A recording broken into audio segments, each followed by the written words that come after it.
पाहताय खरा सामना न्यूज, माध्यम डिजिटल, बातमी अस्सल। सोलापूर शहरात चालू वर्षी वाढत्या गुन्हेगारीनं आणि स्थानिक टोळ्यांच्या उपद्रवानं डोके वर काढलंय।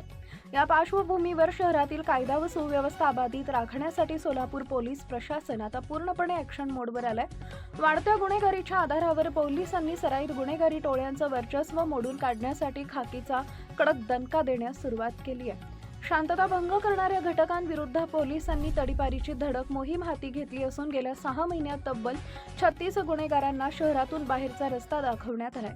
म्हणजेच दर महिन्याला सरासरी 6 गुंडांची हद्दपारी केली जाते। मागील वर्षीच्या तुलनेत यंदा प्रतिबंधात्मक कारवायांचा वेग पोलिसांनी कमालीचा वाढवलाय। आगामी सण उत्सव आणि शहरातील संवेदनशील परिस्थिती पाहता गुंडगिरी करणाऱ्यांवर ही कडक कायदेशीर कारवाई केली जाते। पोलिसांच्या या आक्रमक पवित्र्यामुळे शहरातील भाईदादांचे धाबे दणाणले।